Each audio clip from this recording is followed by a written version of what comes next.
Welcome to Transmissions Alt Mode, where we look at the latest comics and other media featuring the Transformers. In this episode, we review Skybound Duke number 5, where his quest comes to an end. But will it launch a new beginning? Today is Friday, May 3rd, 2024, and this is episode 388 of Transmissions Alt Mode.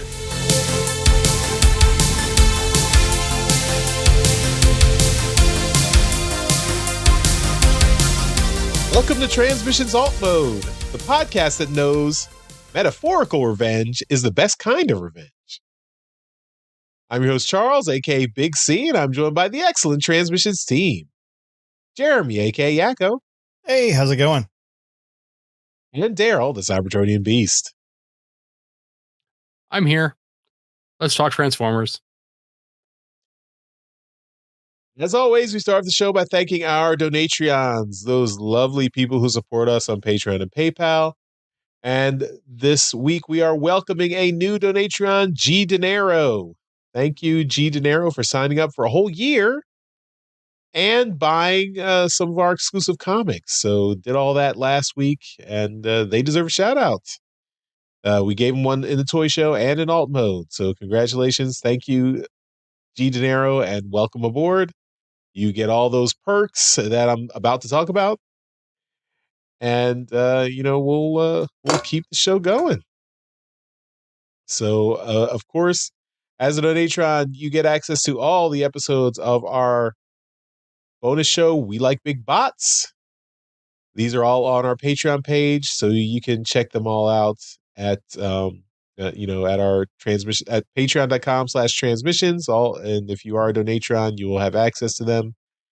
There are 12 episodes of We Like Big Bots available right now, and 13 and 14 have been recorded. That's what I'm told. So we'll see when those can go up. Hopefully soon. Let's go with that. In the meantime, we've got season 3 of Empire of Rust, and that's continuing, and the Uncut Bonus episode 114, Spiderbots Maximum Webbage, is available right now on our Patreon page, and the regular version of this episode will be out next Monday, May 6th, at transmissionspodcast.com/rust.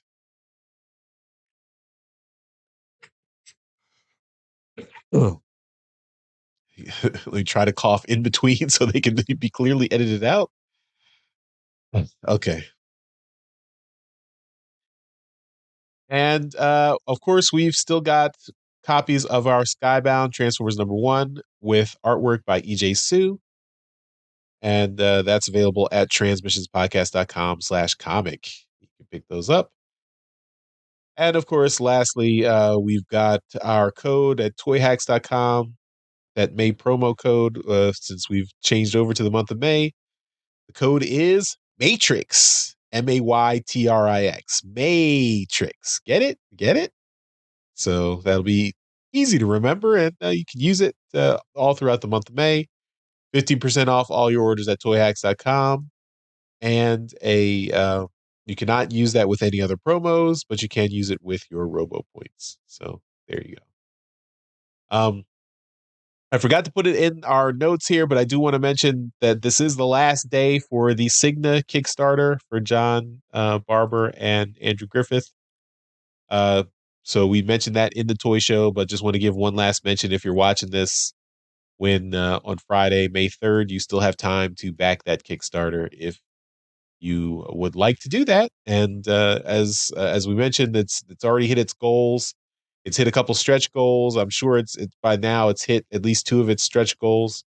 So, take a look at that. If you buy a physical book from the Kickstarter, John and Andrew will sign each copy that is bought.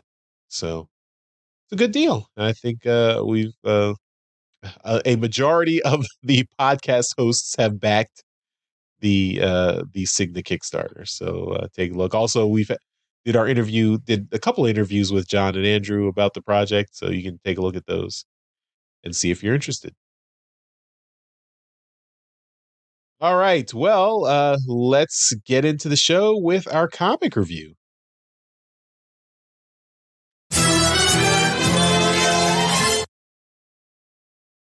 So we are doing a spoiler comic review of Duke number 5. This is the last issue in the Duke miniseries.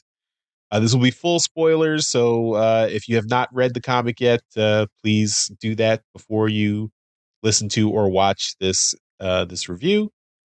Comic's been out for a couple weeks now, so I think if you are interested in this, you should have already had a chance to get it.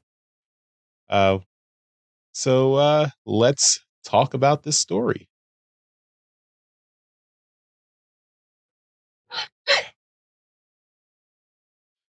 So Duke number 5 is writer is Josh Williamson, artist Tom Riley, colorist Jordi Belair, letterer Russ Wooten, editor Sean Makowicz, logo and publication design Andres Juarez, and production Richard Mercado. Back in the decommissioned military base, the Pit, Colonel Hawk arrives after the battle with Blood's mercenaries is over. Hawk is understandably upset that Duke has escaped. He tries to threaten Clutch to give up his friend's location, but Clutch refuses to rat out his friend. But it doesn't matter because Stalker recovered the tracking device for Dr. Burkhart's technology in the wreckage of the battle, which should lead them straight to Duke. Meanwhile, at the secret Mars base, Duke is getting pummeled by their experimental battle android trooper, or BAT. The robot has him by the throat with his claw arm and effortlessly tosses him into a crate. Mercer and his boss watch with interest. Mercer is impressed by Duke's tenacity, even though he can't match the strength of the robot warrior. The boss decides not to kill Duke just yet, but rather to offer him a deal. The boss of Mars Industries walks over to the incapacitated Duke and introduces himself. Destro, with his form-fitting metal helmet, is revealed. Destro knows that in all wars, the only winner is the one who controls the weapons. He could use a man of Duke's skills and offers him a job in his organization. Duke angrily refuses. He'd never work for the man whose giant robot that turns into a jet killed his friend. Destro is thoroughly confused. He does not have any robot that can turn into a jet. Destro surmises that it's Duke's own government that created the weapon he is looking for, so that means they have a common enemy. Duke's government has been lying to him the whole time, so why not join forces with Destro to get the answers he needs? Destro extends a hand, and Duke takes it, and then immediately headbutts Destro in the face. Destro's metal armor easily protects him, and he just reels back in shock and annoyance. Duke doesn't buy Destro's speech and would rather destroy all his robots anyway. Destro gives up and says, fine, have it your way. He touches a remote control and reactivates the bat. Destro walks away as the robot resumes giving Duke the beating of his life. The bat replaces its claw arm with a flamethrower and continues its attack. As Destro walks away, he tells Mercer to dispose of Duke's body when the bat's work is done. Mercer tells Destro they have another problem. The tracker for Dr. Burkhart's technology reactivated, meaning Duke might be followed. Destro is annoyed but decides to cut his losses. He tells Scrap Iron to burn everything in the secret base to the ground. Meanwhile, Duke continues to hold his own against the bat. He finds an assault rifle in one of the crates in the warehouse, but it isn't loaded. So he uses it as a club to bludgeon the robot. But the bat fires its flamethrower to keep Duke on the defensive. Duke dodges a blast of flame and manages to connect the butt of the rifle to the robot's head. The robot is stunned, and Duke presses his advantage, jumping on the robot's shoulders and grabbing its head. He pulls with all his strength and rips the robot's heads off. But that doesn't stop the bat's body, and Duke has to keep fighting. He uses the bat's head and the wires connected to it like a flail to continuously smash the rest of the robot's body to pieces.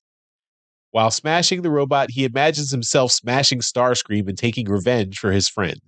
His adrenaline finally depleted, Duke collapses in exhaustion, content that he avenged his friend, metaphorically at least. But all this doesn't matter since Destro, Mercer, and Scrap Iron are in the midst of evacuating the base. Scrap Iron has rigged the entire base to explode, and he triggers the blast as they leave. Later, news reports mentioned that the body of Conrad Hauser, aka Duke, was discovered by hikers in the Colorado Rockies. There's some solace in the fact that Duke's name was cleared post-mortem. The news reports that Duke was caught in a conspiracy that caused the murder of Dr. Burkhart and several civilians.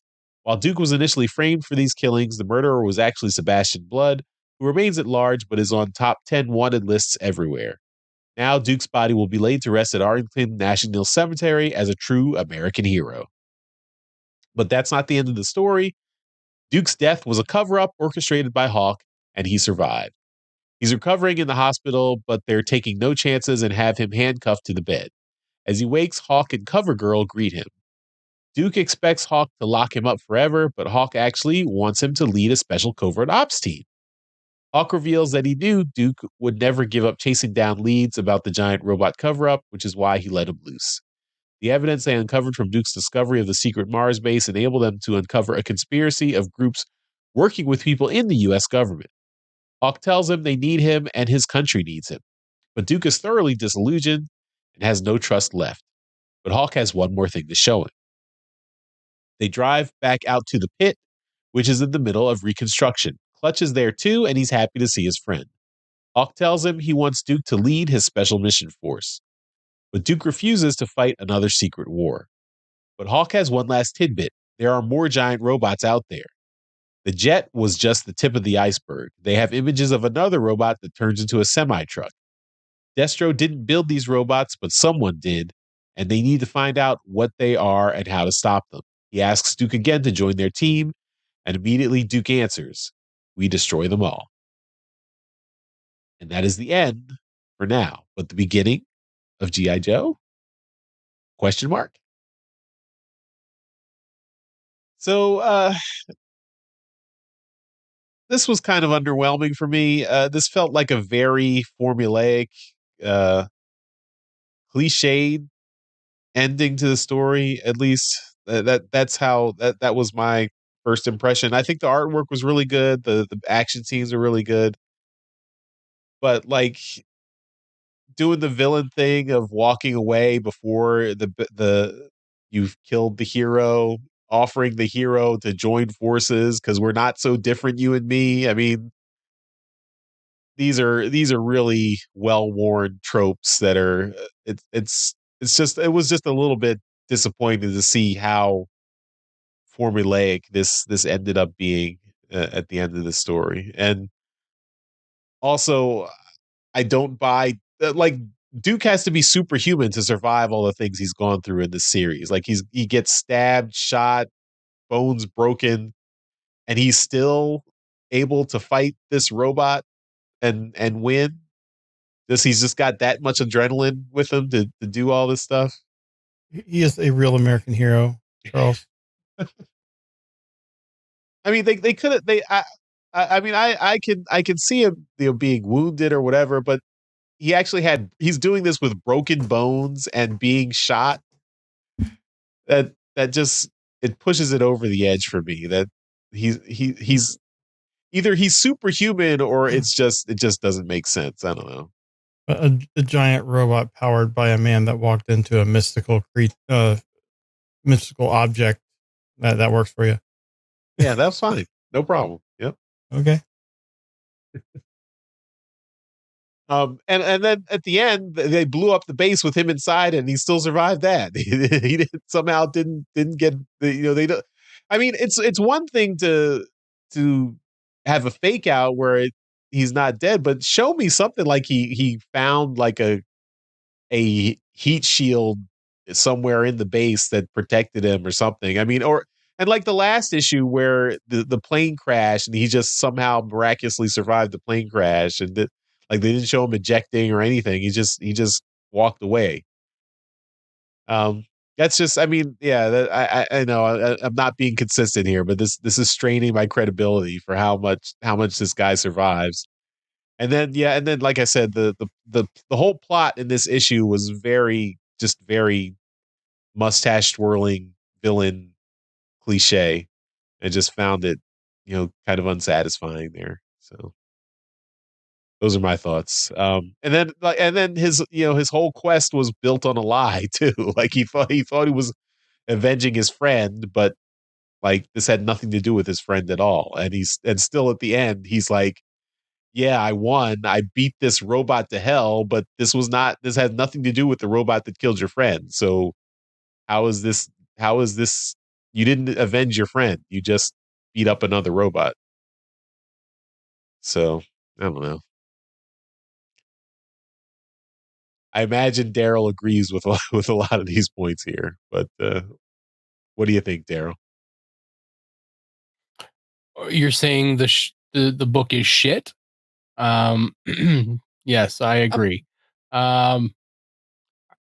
So we're saying that the guy that it got smushed by Starscream's alive too. Then that's what we're saying. He's alive too. Yeah. That all of this is a dream. That this Duke has been in the hospital this for the entire time, and that none of this is real, and we can stop reading these stupid GI Joe books. I'm all in. I don't think we said all that. Oh, that's what I got from it. Listen, the art was actually really good. I liked it. I think it fit. I think this the whole series, the art has fit really well. I liked the sequence with the bat, the fighting. I thought it went over really well. I'm not a huge fan of Pimp Destro. Like, just put him in his normal like cape and stuff, but this like large jewel around his neck, like that has to be something, right? Like, does he always have that? I don't think he does. He did. I think Destro is usually wearing the pimp garb in general. Yeah. No, I mean, I'm looking at the preview from the next thing. He's got this weird like big neck thing, but he does actually have this jewel as well. Is that jewel part of has always been part of his getup? I don't remember that. So. Yeah, let's see, I got this. Look up image 80s here. Destro. This is he's got the jewel. Look at that. All right, he's got the pimp collar and everything. Well, the pimp collar that's more of the classic Destro that I know, but like the image of him in the comic is much more pimp. Yeah, they pimped my Destro. Yeah, so yeah, I mean, I agree with Charles. This is very cliche for a villain, and then he obviously pulls the Dr. Evil move and then just was like, what? I'm just going to close the door and assume everything gone according to plan. Yeah. Yep. I'll just put him in this easily escapable situation. It'll be fine. Yeah. Well, I have a gun. I'll shoot them together. It'll be fun. Yeah. So, I mean, it's ridiculous. And it's always funny when it happens because what's exactly going to happen. I mean, I liked the whole fight. It was great because of the sequence of him just kind of ripping the head off and everything was great. So,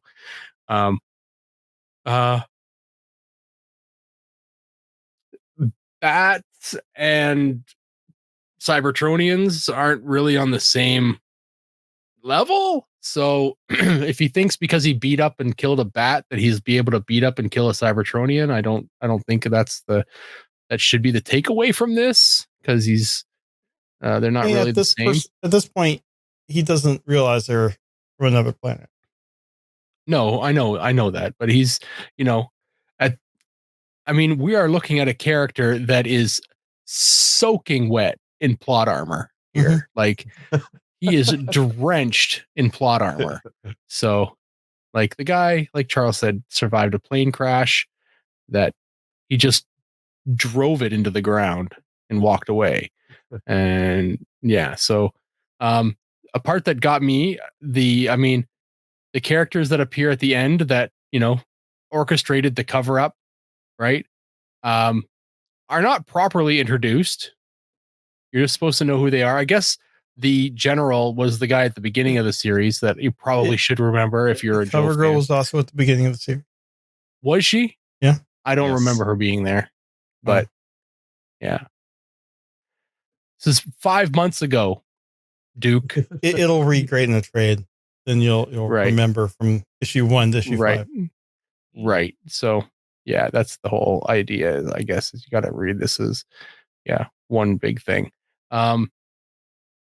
I want to see the part of the Transformers story where Optimus is just blasting away like that. I'm like, that looks like an awesome scene. I want to see that again. What issue is that? I want to look at that because that looks awesome. It's when they got the arc back. So I'm going to reread that issue because that looks awesome.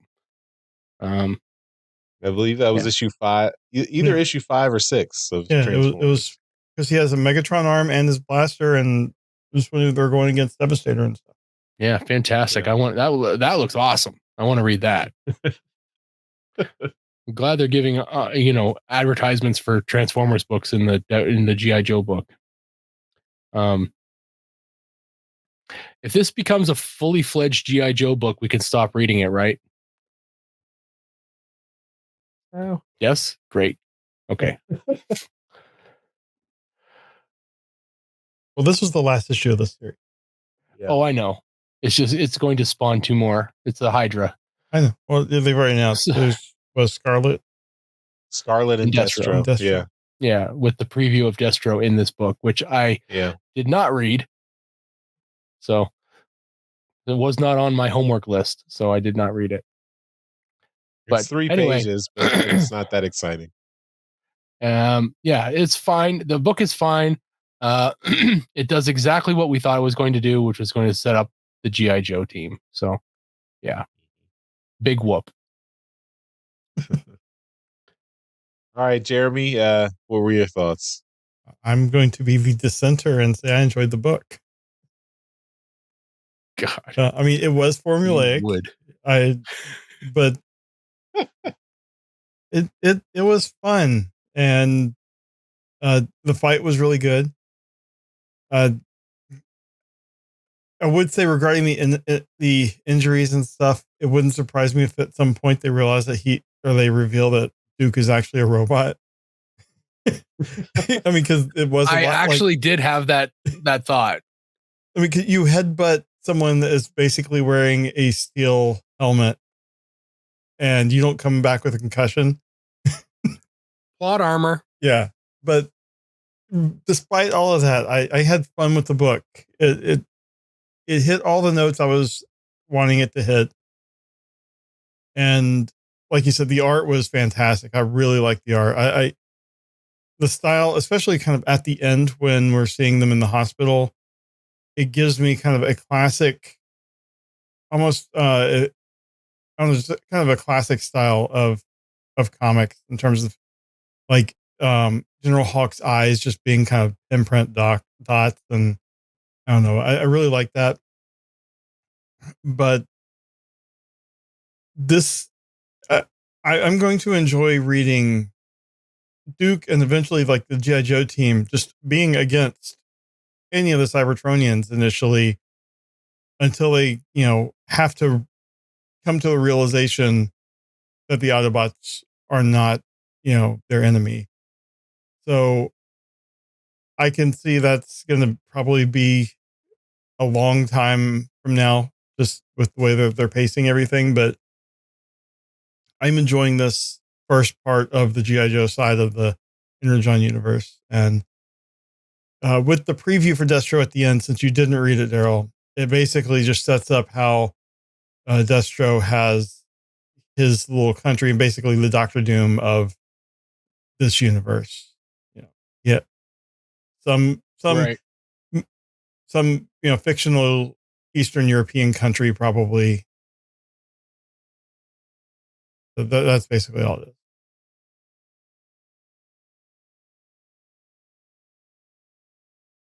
All right, well that's our review of Duke number 5, and I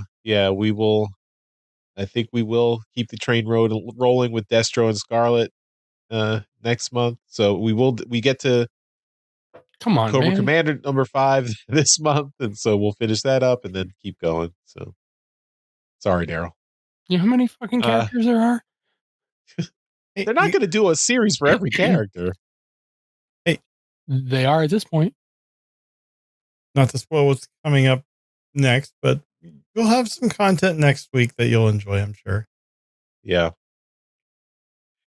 So I mean, as this show goes up, it's Friday, and then Saturday, tomorrow, May 4th, May the 4th be with you, Jeremy, is Free Comic Book Day. So it's Star Wars Day and Free Comic Book Day.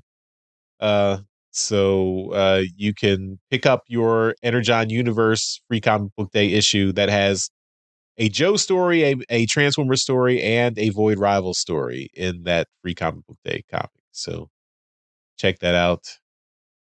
And we should be able to talk about this next week in alt mode, since we'll have it the day before we record. So stay tuned for that. All right, let's move on to some convention news.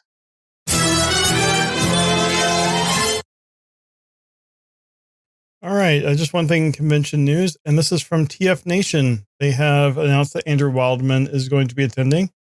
He was a writer and artist on Transformers, like the original Marvel run, War Within with Dreamwave, Regeneration 1. He's done X-Men, and he has some creator-owned projects called Horizon and Oxygen. And we got to talk to him at TFCon a couple of years ago now, and he's a great guy. Last year. It was last year. Was it last year? Oh. Yeah. It all blends together. But yeah, but he was a great guy to talk to, and I'm sure he's no stranger to TFNation, so kind of his home turf. So check that out. TFNation is August 9th through 11th at in Birmingham, UK. So go to tfnation.com and get all that information. Awesome. Yeah, I mean, I think Simon probably gets to TFNation pretty much more frequently than he gets out to TFCon. Yeah. So for us, it was a treat. This is Andrew, not Simon. Oh, sorry, Andrew. Andrew Wildman gets out to TFNation much more frequently than TFCon. You're thinking of what we talked about while you were out, Simon Furman. Yeah, yeah. I know. Well, I'm excited about that too. We talked about that. Yeah. But yeah, so I mean, for the folks at TFNation, they get a chance to see Andrew and Simon probably pretty frequently. Where it's a rare treat for us over here in North America. So yeah, we got Andrew last year. We're getting Simon this year. That's awesome. Oh, so and if you are in the UK, just saw down here on the page, discount rate hotel rooms go on sale for ticket holders on May the 4th. So as you're listening to this, it's probably already, tomorrow in the UK. Oh yeah. All right. That's all the convention news. Let's finish up the show with feedback.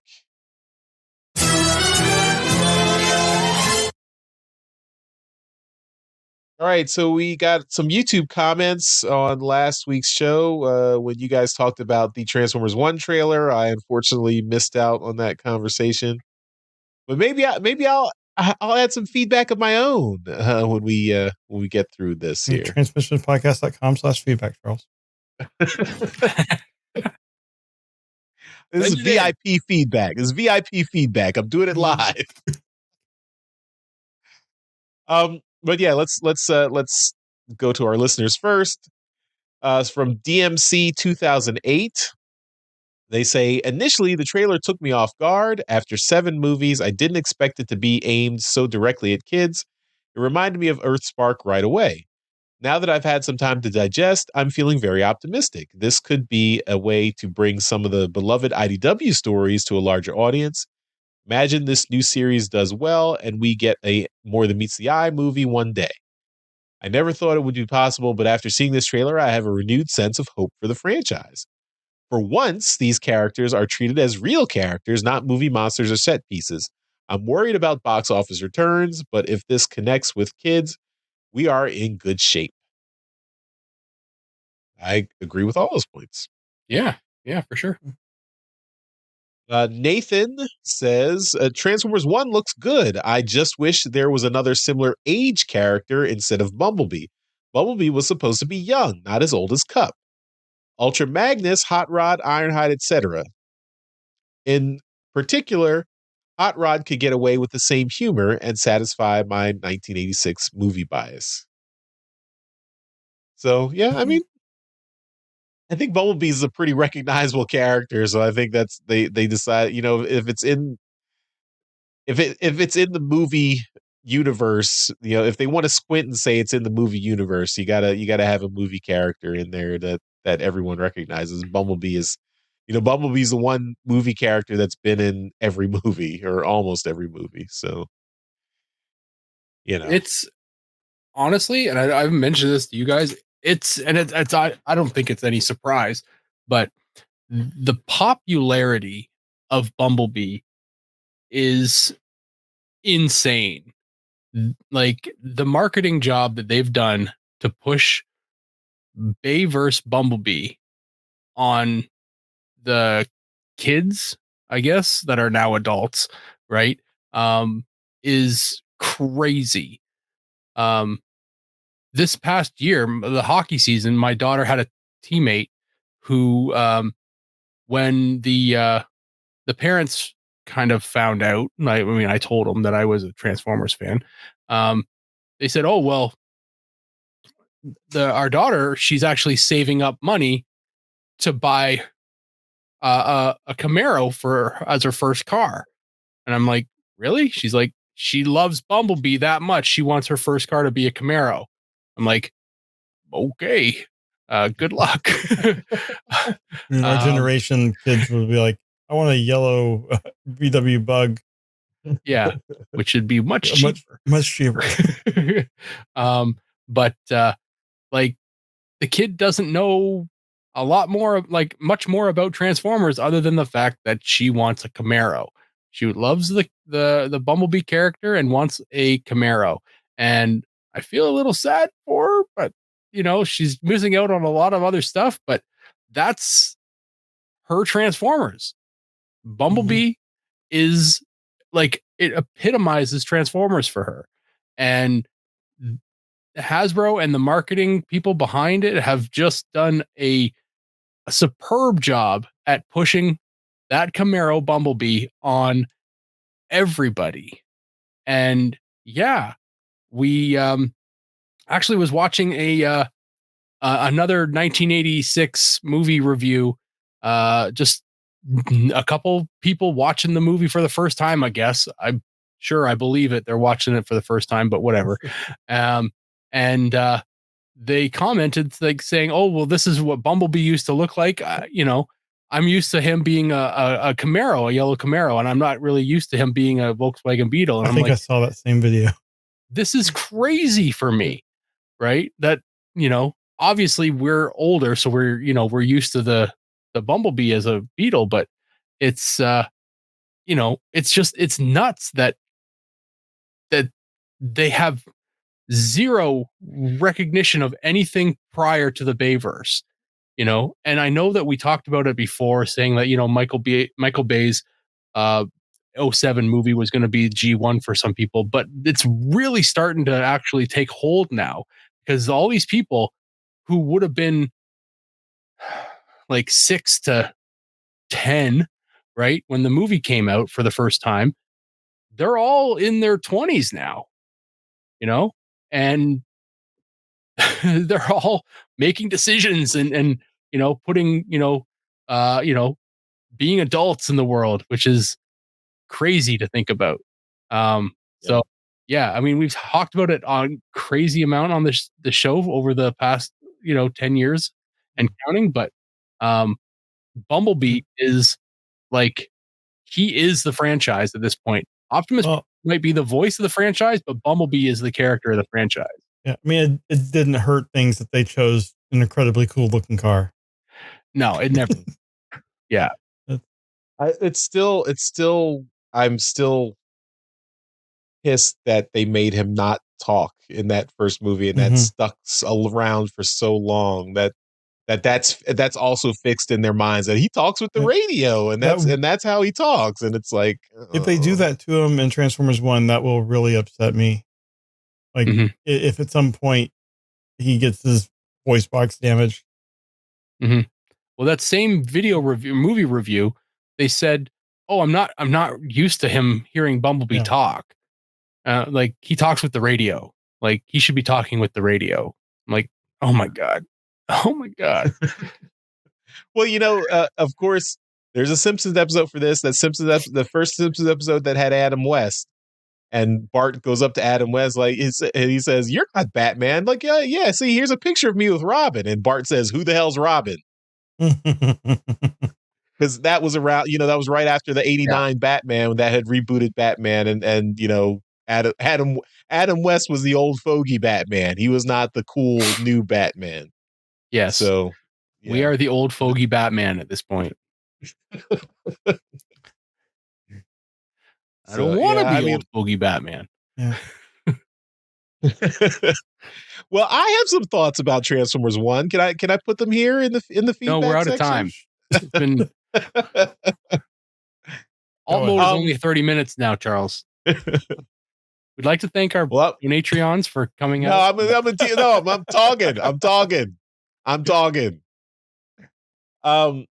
So I have largely stayed away from social media, so I have not seen what complaints people had about the trailers, and I think I'm happier for it because I really liked the trailer. I thought the animation was great. I thought the character designs look great. It's funny that that person's like really crude drawing from that we saw last year actually turned out to be at least somewhat true, because they do have the big holes in their chest where the transformation cogs go. So that guy did see something. He just didn't have the artistic ability to render it. But I'm sure we're all similar. It looked like this. I can't express it. But I think ILM has done an awesome job with, at least with the visuals that we've seen in this trailer. I think the bot designs are great. I think they do a great job of evoking the characters they're going to be, but looking like younger versions of them. So I can see these as younger versions of Optimus Prime, younger version of Megatron, younger version of Bumblebee, younger version of Elita 1. I think they all capture that look really well. I'm fine with Orion Pax having a mouth because he's not Optimus Prime yet. He's Orion Pax, so it's fine. He's supposed to have a mouth when he's Orion Pax, so that there's no problems there. But when he gets the Matrix, that it needs to close. When the Matrix is in, the mouth is gone. So that's all I got to say. But I think I was really happy with the trailer. My one complaint is the Rolling Stones having the Start Me Up music made it feel like a very generic trailer. So I would have preferred to have, just the score or something instead of that music. But I'm looking forward to it. I think I think it looks really good. I think it looks. I'm hopeful that it will, it feels like they're treating Transformers and the characters and the story as first class citizens in this movie, whereas all the other live action movies the Transformers have been second class citizens, which is what I want, is them to be first class citizens. I have no idea what this is going to do at the box office. I mean, we're post pandemic. I don't know what the numbers are going to be. I hope people like this. I hope people see it as like a Pixar movie where they go and take their kids and everything. There's a movie that was coming out that same weekend with Mark Hamill as the voice of a robot character, and they moved that back to a week or two later to avoid being on the same weekend as this. Okay. Go ahead. To address some of the things, I did watch your guys' discussion of it last week, so I took some notes so I could just to mention some of the points you guys made. You guys did good. You did a good job. I don't have any like criticisms or anything. Just some things, like if you mentioned the Manganese Mountains, that is from the Marvel Comics. That was where Fortress Maximus and his group were hiding out in the first Headmasters spinoff comic.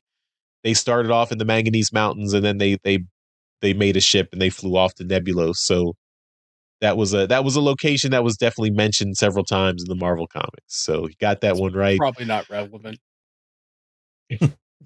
We see. still don't know if that's what it's called in the show or in the movie.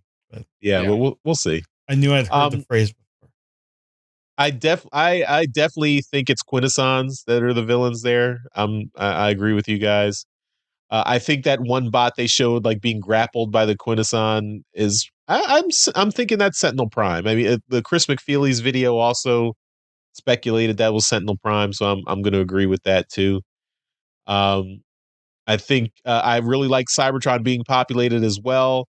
I think that's something that you can only do in a big budget film. I think none of the TV shows had the technology to populate Cybertron until I think maybe Earthspark is kind of the first show that has like where the technology is far enough that it doesn't break the budget to have enough characters running around in the CGI world. I think that in the past it just each character model was just too expensive to render, that you couldn't get a large populated world, but you can do that with a big budget film that you can't do that on TV. Which I think it's great. The Cybertron looks really great in this movie. The animals on Cybertron's surface, I thought, oh, are these turbo foxes? But they look more like gazelles, so I guess turbo gazelles, maybe. I don't know. We'll have to see. I still don't like the title Transformers One. They should have figured out a better title. Transformers Origin, Transformers Till All Are One, Transformers the Beginning. I mean, I don't know, something that isn't confusing for the future. With hey, put in the first Transformers movie. You mean Transformers One, or you mean Transformers 2007, or you mean Transformers 86? So Transformers Year One. That would have been better. It takes Transformers a lot of, Zero. It takes a lot from DC at that point, I think. Yeah. I still think they're going to do Transformers 2 and Transformers 3. That's even worse. I mean, I will be great. I think a trilogy of these movies would be great, but I think that they need to figure out better titles. But they're not going to, so I guess it's fine. Transformers doesn't have canon, so everyone complaining about canon, you're beating a dead horse, or you're tilting at a windmill. Transformers is like, from the beginning, Transformers had multiple continuities. Just the Marvel comic and the cartoon started off with two separate continuities, and so you're never going to have a like single continuity canon where everything lines up. So the first character to talk is Ravage. So don't worry. I mean, Lorenzo de Bonventura wants all the movies to be in the same universe, regardless of all the inconsistencies. So he's always going to say everything's in canon, everything lines up. They don't line up, but it doesn't matter. As long as it's a good story and a good movie, it's fine. This could be one version of the Transformers origin, and it can probably fit in every however you want to fit it in whatever continuity you're comfortable with. Put it there, but Transformers is a mythos, a mythology. It's not a canon. It's like Greek mythology, where multiple gods have different origin stories, and they none of them line up, so it doesn't matter. Optimus did, at the end of the 2007 movie, when Megatron died, Optimus did say, like, you brought this on yourself, brother. But I took it to mean like brother in arms, not literal brother. I think maybe the movie people intended them to be brothers at some point, but I think it wasn't ever explicitly stated on screen. So I don't know. But that's just my opinion. I think maybe we might get Cullen and Welker in a flash forward at some point in this movie, like, where we see where they end up as the Prime and Megatron of the future or the present or whatever. Like, we had those two little scenes in the trailer where that showed them as, at least the Megatron looked like he was very much in the future. I think that would, like, if we had like one line of dialogue with them to line it up, that would be cool. We'll see. I want to push back on Daryl's point that the 86 movie didn't have laughs. I thought the 86 movie, I mean, it wasn't like a comedy, but it had laughs. The Dinobots were there for comic relief. Good part swoop, tell cup, good tell swoop, good part. All the stuff with the Dinobots, all the stuff with the Junkions. The stuff on Quintesson with the Dinobots arguing about cesium salami, beryllium bologna, and then how they were like smashing the Sharkticons and making jokes and everything. So I mean, it was a kids movie too. So I don't. So this movie, all these movies, and all the like a larger point, all these kind of genre movies are never aimed really at adults. They're aimed at kids or teenagers, and adults just like them. So I mean, I think I think Transformers has always been aimed at kids. I think the important thing is that it takes the Transformers seriously as characters and story points and environment, but it's still going to be like aimed at kids in terms of tone and trying to inject like those themes that are put on the level of something that kids can understand. So, but I think you can still do serious themes and serious things that are going to reach kids, and that's what good movies try to do. They try to reach like all your audiences. So I hope that this movie does that. It seemed, and I read that Josh Cooley interview. I think the Josh Cooley interview really showed how he was very invested in this story and really focused on the characters first, which I appreciated. So I hope that's a lesson for any future Transformers movies. So yeah, I think I got it. I think I got everything off my chest. So nice. Thanks for indulging me. That's good. We weren't recording any of that. So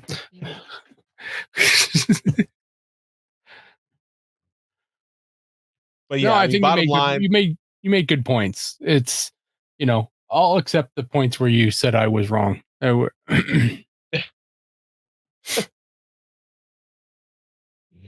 don't think I said that, so I guess it's a win-win. Well, you said I was. I didn't.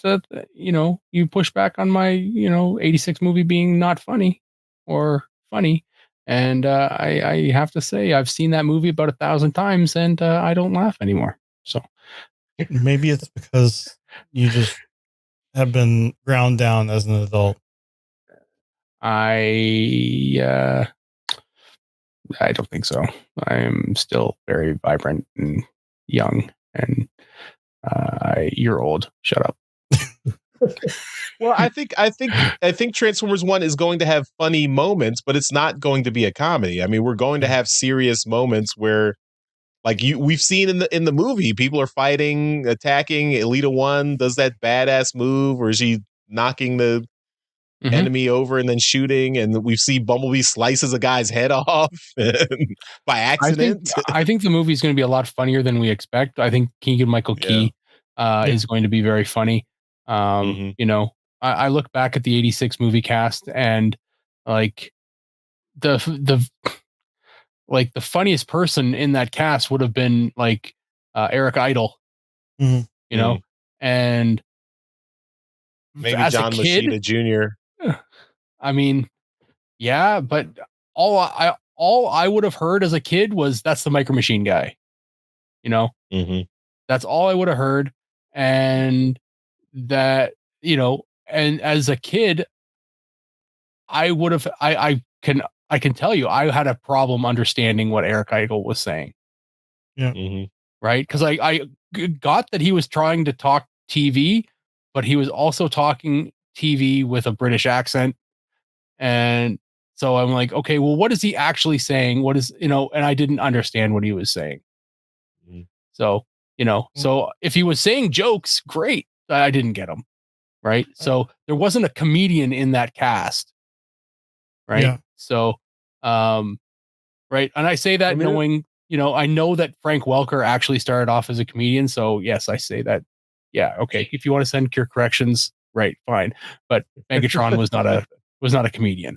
Well, I mean, also in the 80s, this was not for animated movies. Like the animated movies were not sold on their cast back in the 80s. Like Transformers was actually unique in that they like prominently displayed the cast at the beginning of that movie to try and get non-Transformers people attracted to this movie because, Lionel Stander and Robert Stack are in this movie.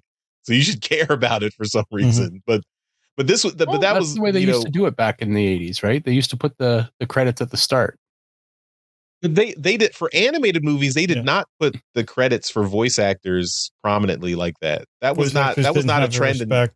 Well, there was not a lot of animated movies making it to the theaters other than Disney, right? They treated this like an actual theatrical release, like a legitimate movie. That's what they treated it as, which I mean garnered a bit of a respect, right? They're saying this is a real movie. This isn't a Disney movie. This is a real movie.